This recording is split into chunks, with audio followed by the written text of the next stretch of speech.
Tudo bem? Tudo, e você? Como você tá? Na Nessa medida do loucura? possível, estamos caminhando, né? Você é minha vizinha, não é?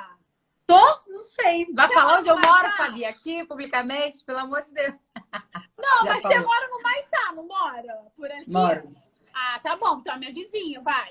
É pro Sim. endereço eu jamais vou. Ah, mas eu sei que mora aqui por perto, Sim, somos vizinhas, então, de bairro. de bairro. Me conta uma coisa. Como é que você tá mantendo, meu amor, a sanidade mental? Olha, existem várias maneiras, assim, né, que eu tenho experimentado. A primeira é não ficar o tempo inteiro ligado nas notícias, porque eu acho que as notícias são muito importantes, mas a gente acaba vendo mais do mesmo. Porque, infelizmente, a gente ainda não está tendo o avanço que a gente gostaria de ter. Então, eu, por exemplo, não fico muito ligada. Eu tenho uma prima que ficou, eu fiquei vendo o jornal todo, todos os dias, o dia inteiro, tive crise de ansiedade. Eu falei, então escolhe um dia para ver, um horário do dia para se informar, porque é importante a gente se informar, mas a gente está vivendo um momento tão acelerado, onde a gente é bombardeado diariamente por informação, imagens e vídeo e tudo.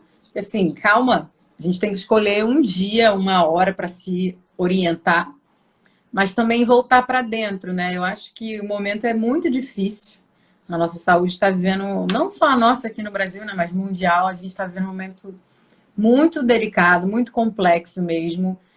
E quem pode ficar em casa, acho que tem que aproveitar a sua própria companhia, né? Seus próprios pensamentos. E muita gente não está tendo esse espaço, assim, porque ainda não entendeu que, de certa forma, o corona também chamou para um silêncio, né? Chamou para um calma, desacelera.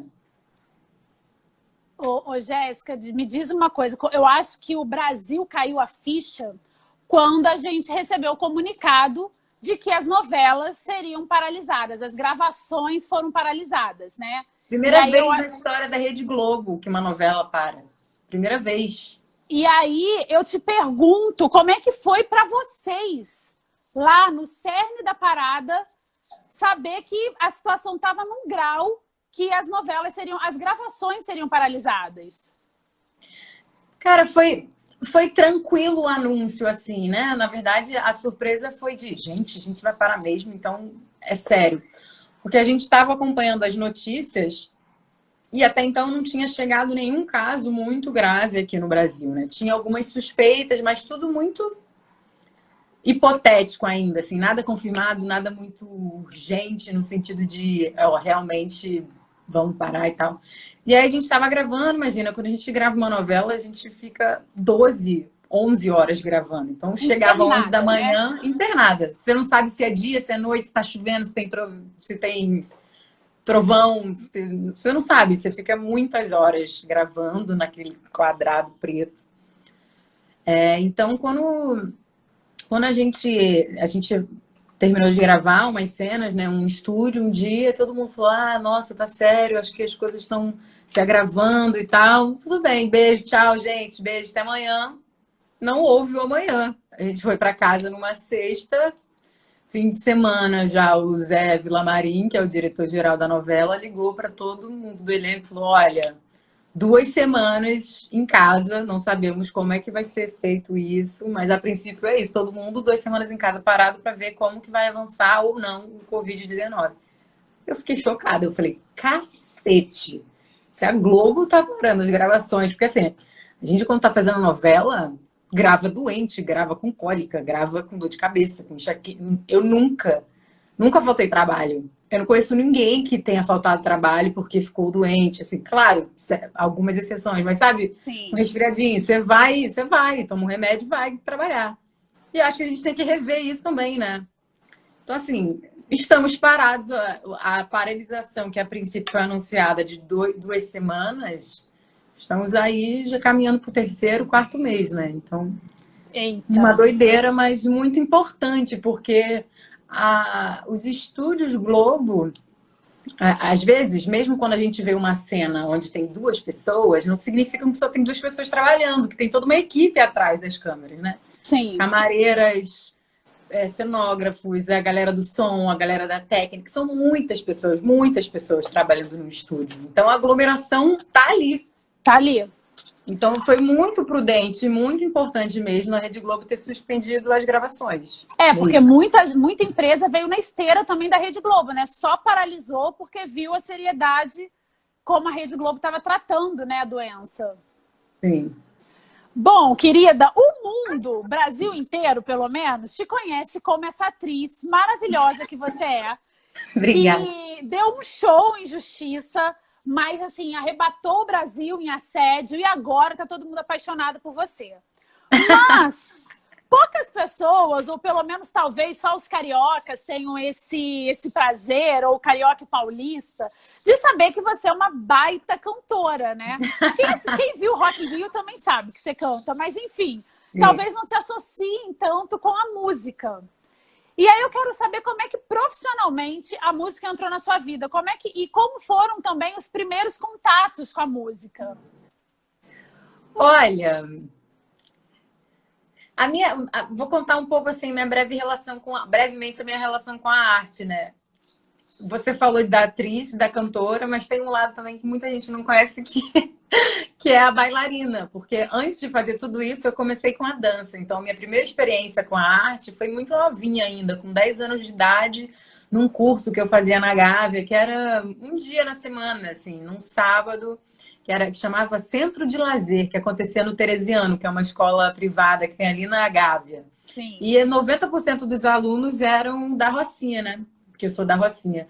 Então tinham várias atividades, tinha artes plásticas, vôlei, dança, música, e eu fazia dança nessa época lá. E aí depois disso comecei a fazer dança em umas academias que tinha na Rocinha, e aí fiz aqueles gêneros clássicos, assim, né, de academia. Jazz, hip hop, balé. E aí também tive um pouquinho de experiência com dança afro, mas muito pouco. E aí, em seguida, assim, quando eu fiz uns 13, eu tive minha primeira experiência com teatro, que foi na escola, e depois eu participei de um curso que me acompanhou até os 17 anos, que se chamava Revivarte, que tinha a arte não só como excelência, mas também como ferramenta de autoconhecimento. Então foi um projeto muito especial, assim, que eu digo que me formou artisticamente. E aí, com uns 16, 15, talvez, um pouco menos, né? Eu fiz aula de canto coral na Escola de Música da Rocinha, que existe esse canto coral até hoje, que inclusive no meu CD, Sankofa, eu fiz questão de chamar as crianças para fazerem uma participação especial, e é uma faixa que eu sou muito apaixonada. Assim. E aí eu fiz canto coral, assim, mais ou menos novinha, aí fiquei um tempo, enfim, aí depois na escola, aí fiz faculdade de dança, comecei a trabalhar muito como atriz, então fiquei anos trabalhando como atriz. Eu trabalho como atriz desde os 19, tô com 27, tô ficando velha. Quase 10 anos. Quase 10 anos, né? E a música, assim, eu sentia, na verdade, uma necessidade de viver essas três artes, né? De alguma forma, em algum momento intensificada. Então, a dança, como chegou antes na minha vida, eu consegui me formar na Angel Viana. Então, eu sou formada por bailarina contemporânea na Angel. Aí eu me formei, eu falei, poxa, legal. Então, acho que agora eu vou investir mais no teatro, na artes cênicas. Aí fiz faculdade, não consegui me formar, porque eu comecei trabalhando direto em malhação. Aí fui emendando um trabalho no outro, graças a Deus, nunca parei.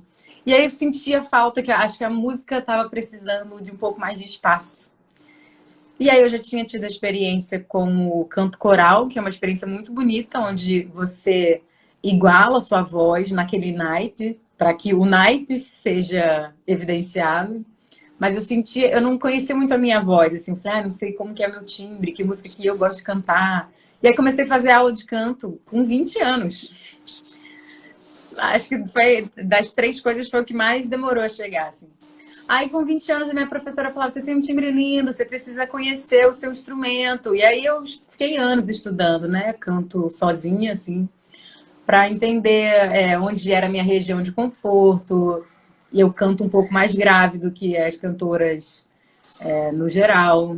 Eu até tenho uns agudos, mas não é o meu lugar confortável e tal. Aí comecei a estudar um pouco. E, Jéssica, você recentemente fez um espetáculo teatral e musical, Meu Destino é Ser Estar. Foi a primeira vez que esses três segmentos artísticos se encontraram na sua vida?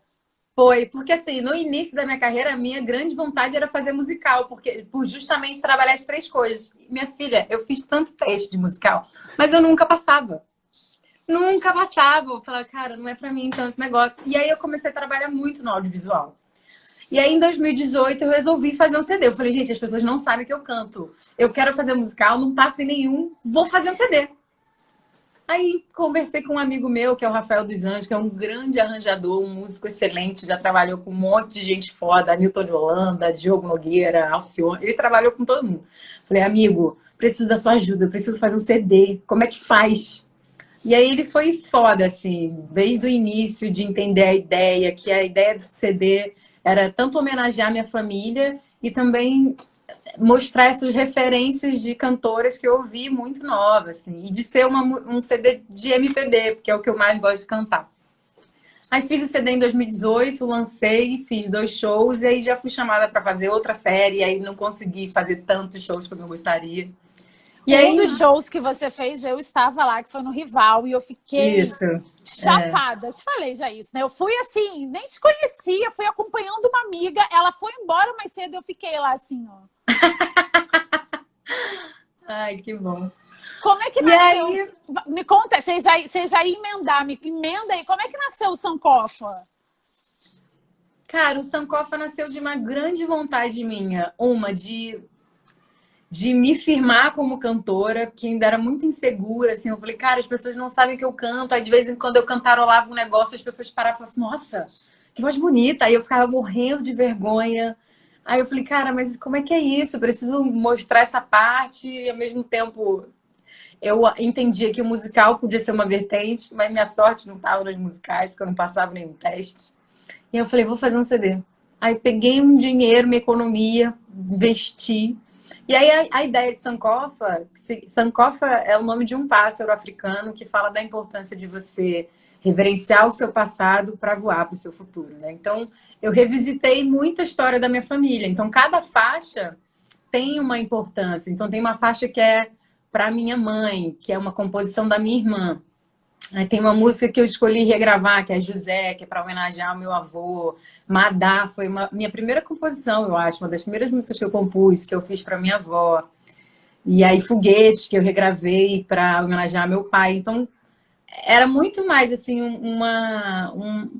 um presente para a história da minha família e também mostrar isso de forma cantada, assim.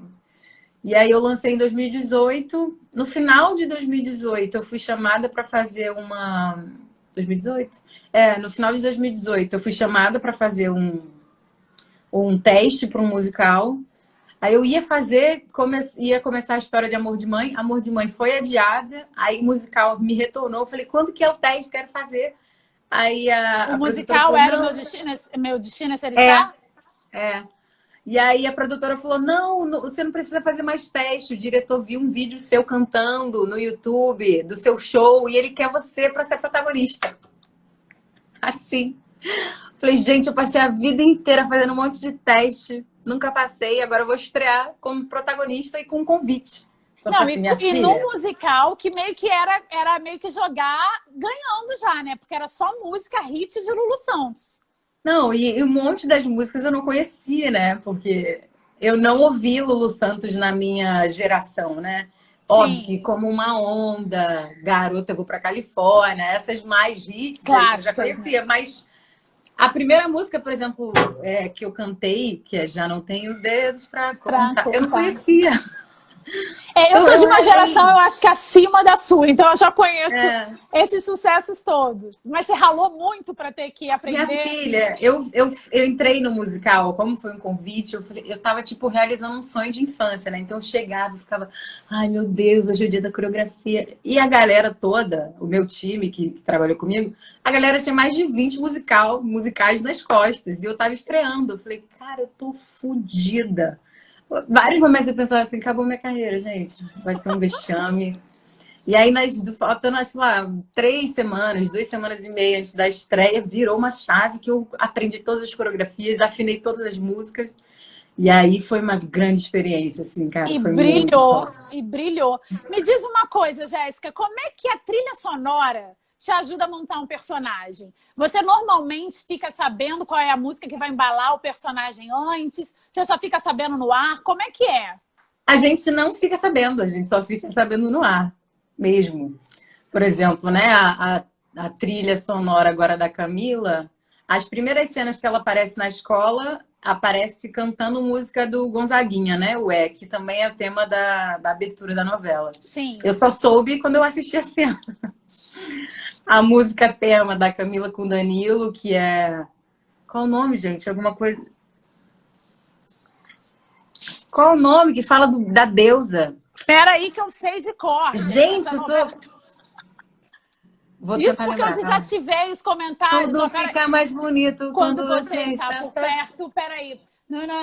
Deusa do amor. Vem pra cá, Deusa do amor. Porque essa música tem uma versão do Moreno Veloso com Caetano, que não é a que tá tocando na novela, que é assim de ajoelhar. Tem uma versão deles, que é de ajoelhar.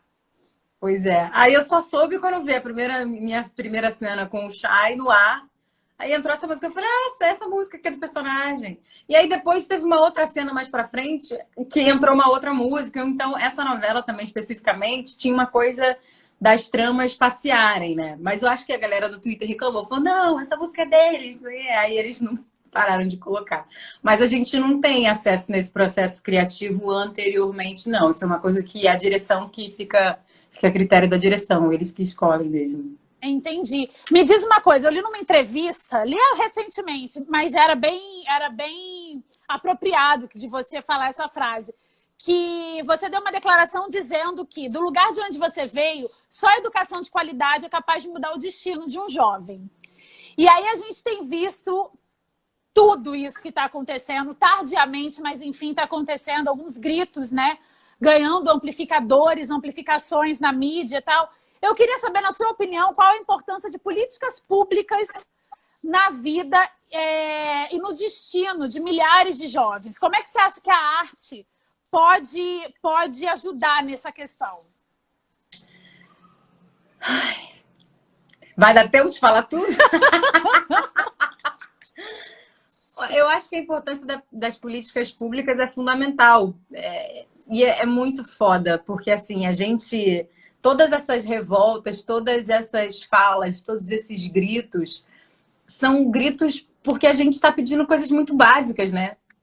A gente não está querendo luxo, a gente não está querendo vingança, a gente só está querendo direito de viver. E isso é muito grave, né? E muitas pessoas... E isso tudo ainda é resquício de um processo absurdamente violento que foi a colonização no nosso país e todo o processo de escravidão e de tráfico de pessoas, onde muitas pessoas ainda negam essa história, porque essa história foi contada de forma muito romântica nos livros da escola. Né? A gente estuda muito pouco a nossa história. Eu lembro que na escola, sei lá, eu estudava muito mais a Revolução Francesa, a guerra, a Segunda Guerra Mundial. Aí quando era ditadura militar no Brasil, 2 páginas e acabava o conteúdo. A gente não tem acesso à nossa história. E aí eu lembro que eu fiz 2 cursos na minha adolescência que eu digo que mudaram a minha vida. O primeiro foi a Revivarte e o segundo foi Novos Horizontes. A Revivarte tinha uma relação muito com a arte como ferramenta de autoconhecimento. Então eu tive aula de dança, de teatro, de yoga, muito para entender como que eu estava me sentindo, o que eu pensava, o que eu queria como indivíduo. Isso foi fundamental, porque eu tive essa oportunidade com 13 anos de idade. Então, mudou muito toda a minha visão e a minha percepção de mundo. E os Novos Horizontes era um projeto onde foi fundado justamente para ajudar jovens de rede pública, que 90% eram de favelas e periferias do Rio de Janeiro, que, de certa forma, nas suas escolas públicas se destacavam, mas que também não estavam aptos a concorrer num vestibular com jovens que tiveram uma educação de qualidade privada no Rio. E mesmo assim, quando eu fui prestar o Enem, eu vi que um monte de matéria eu nunca tinha visto na escola. Onde amigas que, né, eu tenho... Acho que a minha profissão fez com que eu convivesse com pessoas de realidades muito diferentes da minha. Então, eu convivo com uma galera muito rica que fala, não, isso aqui eu estudei na primeira série. E coisa que eu não vi nem no 3º ano. Então, assim, Gente, a gente não tem acesso à qualidade, à educação de qualidade. Isso faz com que a gente não tenha a dimensão, muitas vezes, dos reais problemas que estão acontecendo no nosso país. E aí eu lembro que numa vez, numa entrevista, acho que as primeiras entrevistas que eu dei publicamente, quando comecei a trabalhar em Malhação, que eu tinha 19 anos, a jornalista perguntou: qual é a importância dos projetos sociais na sua vida? Porque você teve acesso a tudo que você fez ou com bolsa escolar ou nesses projetos. Eu falei, cara, eu acho maravilhoso. Só que a arte e o esporte não podem ser as únicas opções nossas. Eu escolhi a arte porque desde nova eu sabia que era a arte que eu queria viver. Que era da arte que eu queria viver, que era através da arte que eu ia ganhar o meu ganha-pão.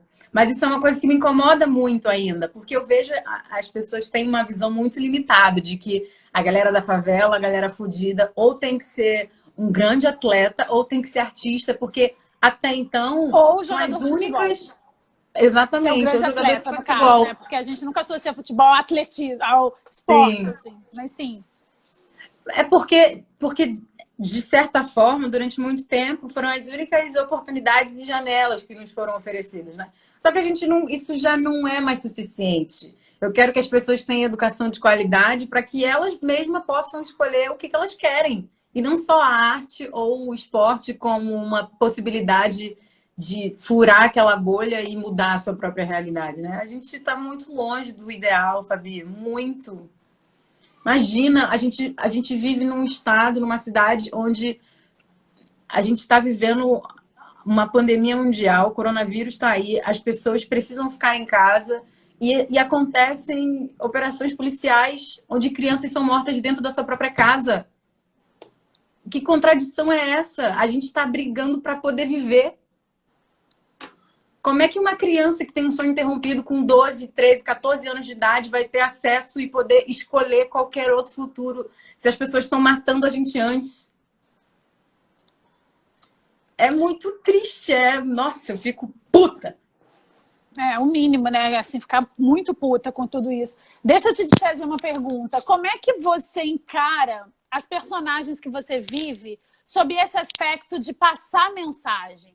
Você viveu uma personagem numa minissérie muito importante, fundamental, eu diria, para essa luta feminista das mulheres, essa luta contra a violência doméstica, que foi a minissérie Assédio.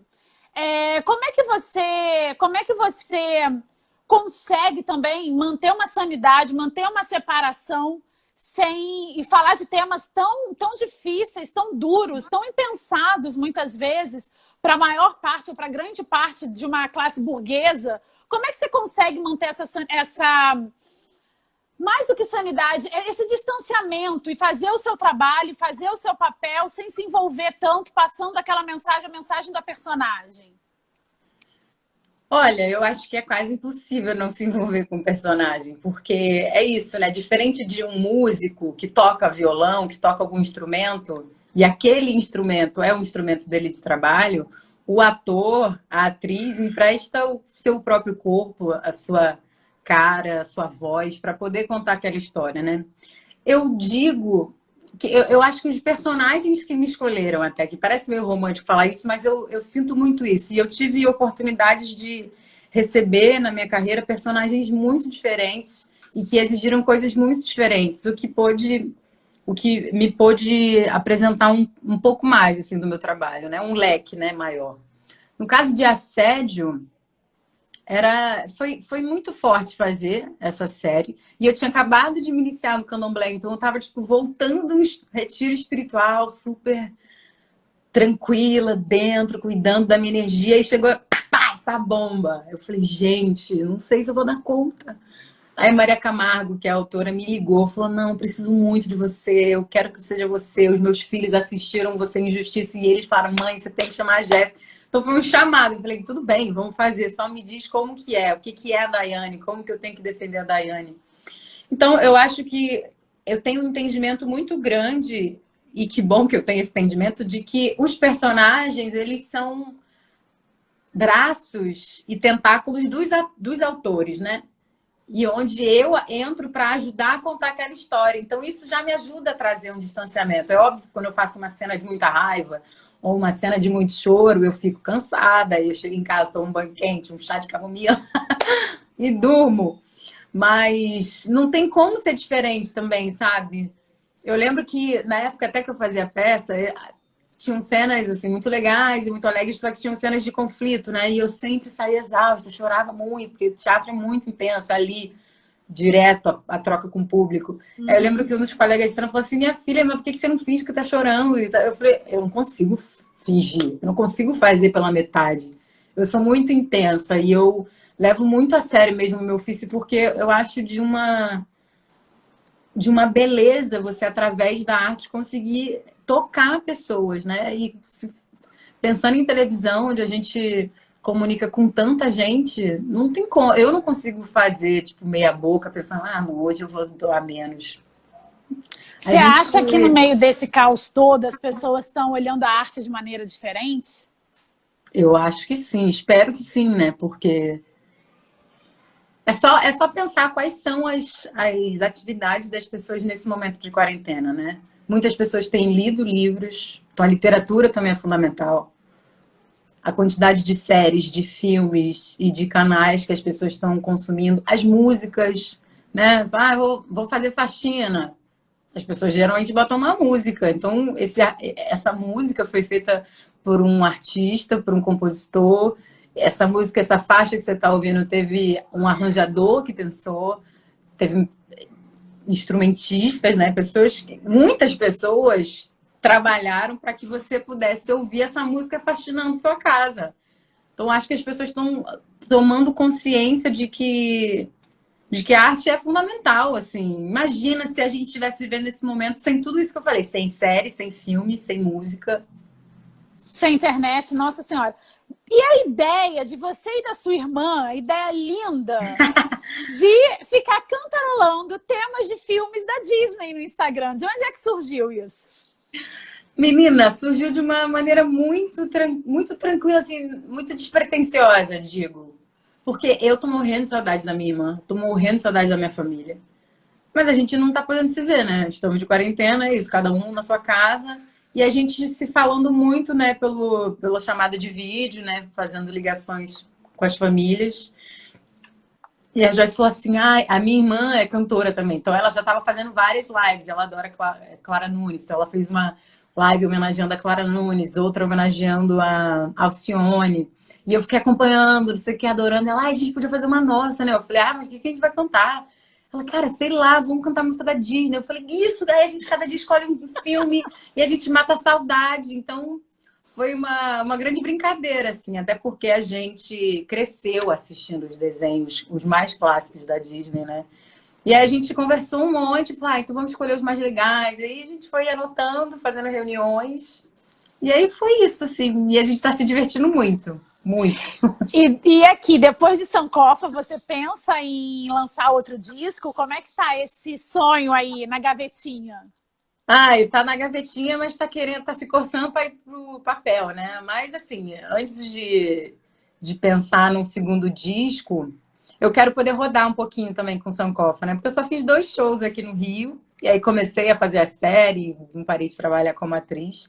Mas eu quero fazer pelo menos 5 cidades aqui, sabe? Salvador, Minas, São Paulo. Salvador vai cair de amores por você. Tomara. Mas eu tenho sim, eu já tenho um projeto para um segundo disco, mas é isso. Até, enfim, tem que terminar a novela, que a gente ainda não sabe quando que volta, não sei de nada também. Mas eu acho que daqui a uns 2 anos já vai ter outro disco, sim. E aqui, não posso deixar de perguntar, como é que foi? Primeiro, de onde surgiu o convite para você apresentar a live mais esperada do Brasil?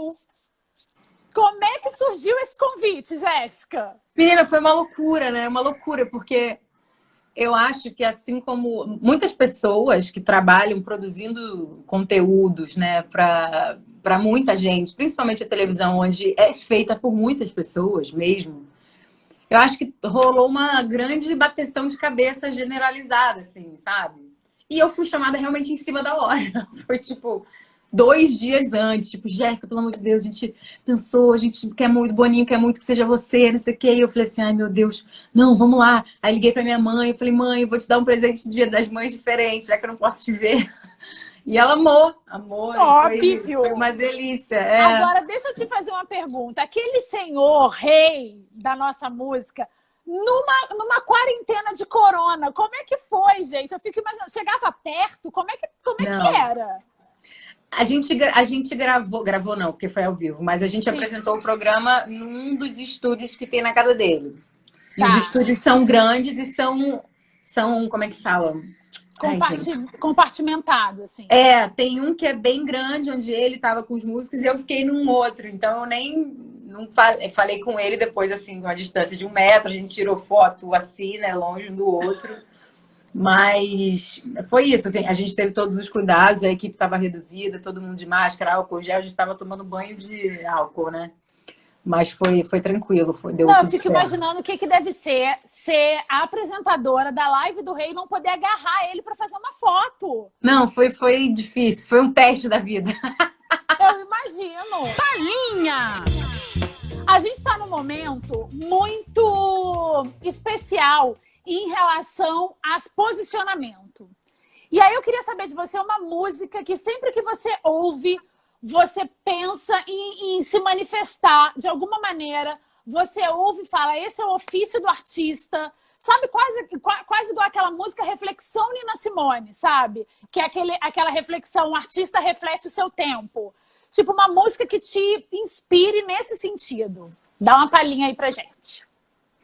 Acho que é a música que está mais traduzindo para mim esse momento, não só mundial, mas principalmente do nosso país, né? Porque eu gosto muito não só da autoestima, como do posicionamento e do entendimento da individualidade dos norte-americanos, dos negros norte-americanos, mas a história deles é muito diferente da nossa, né? Do Brasil.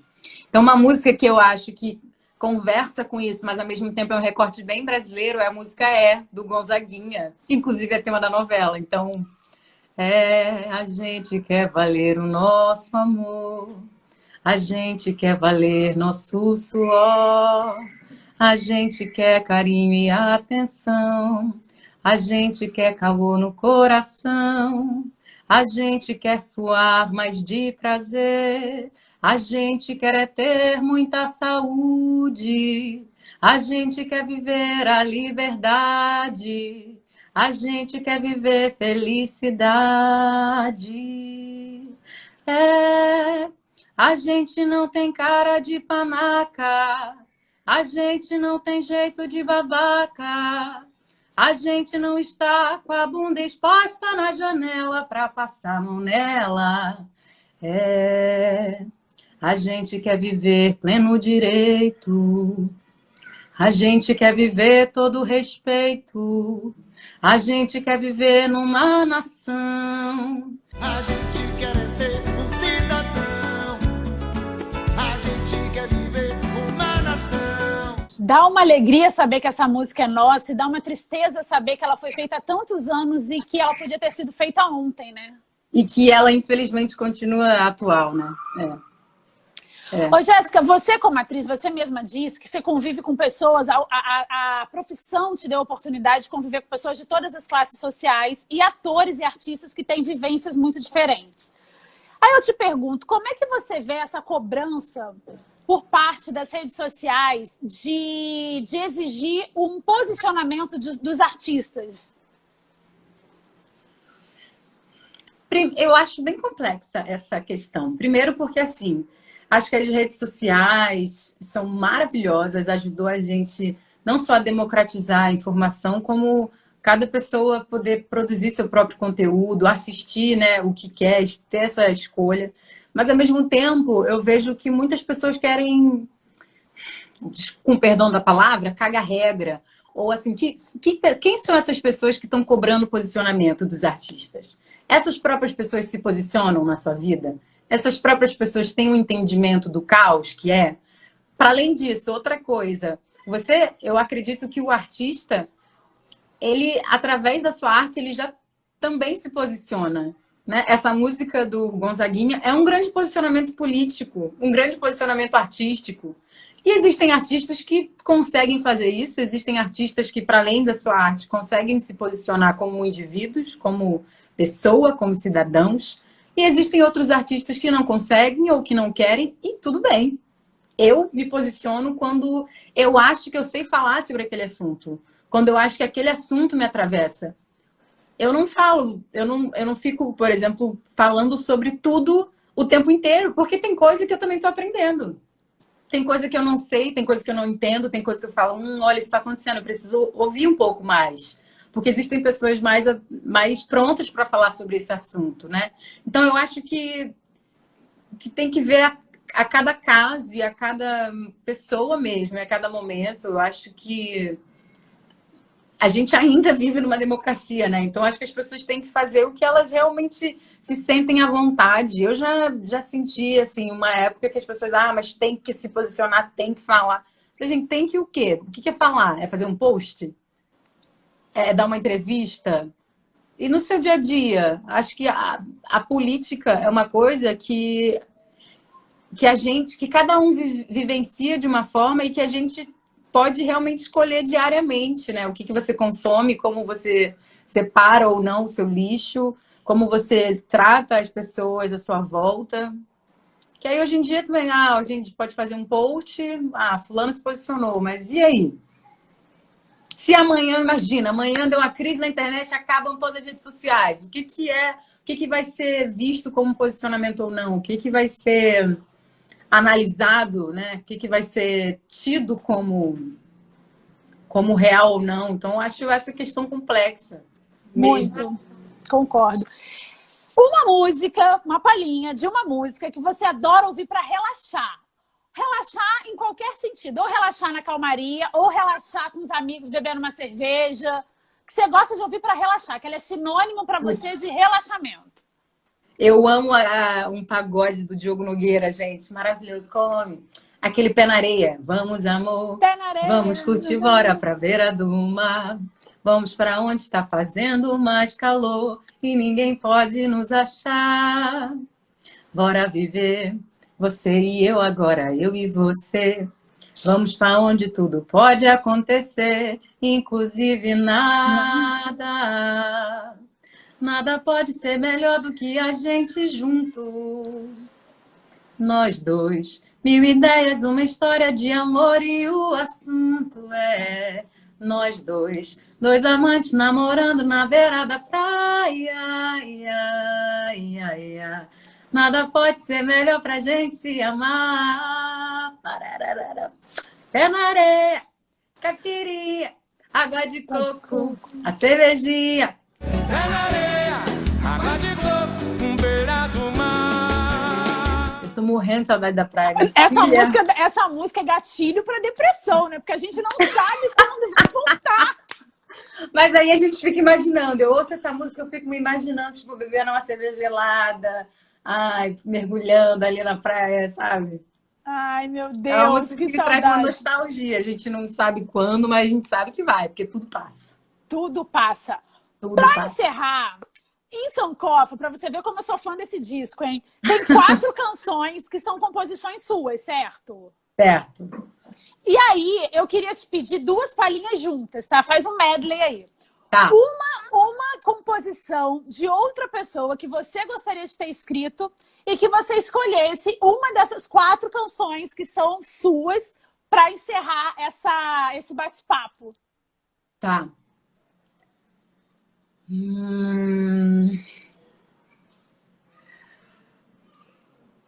Eu acho que Cachoeira, da Luellen, é uma música muito bonita. E como eu sou filha de Oxum, eu gosto da cachoeira. E eu tenho uma relação assim. Então, quando ela me mostrou, eu falei, amiga, é muito lindo isso. Poderia ter sido eu. Poderia ter escrito. Que é cachoeira faz tremer, mas também faz abraçar. Tem pedra forte que não quebra, mas tem galho que vai quebrar. O barulho que celebra as criações de Obatalá, Orumilá. E o silêncio que perfura o Ori com a paz do ar. Mãe dourada veio d'água pra uma coisa me contar. Ela disse, minha filha, escute o que eu vou te falar. Tu é pedra, tu é galho, tu é rio, tu é ar. Essa cachoeira toda dentro de você está. Pode avisar, pode mandar avisar, que quem tem fé não tá sozinho. O amor e a beleza tem. Não lembro o resto, gente. Esqueci a música. Tanto tempo que eu não canto. Gente, mas que voz linda, meu Deus. Obrigada. E a outra é uma música minha que eu amo e que eu lembro de ter feito no dia 2 de fevereiro, no dia de Iemanjá. Dia de Iemanjá. Aqui no Rio, assim, eu fui na praia. E aí, fui na praia, acho que do Leblon, que era perto da minha escola. Aí eu tava nostálgica, assim, eu falei, vou passar na rua da minha escola. Aí passei, fui na praia. Depois eu subi ali naquela...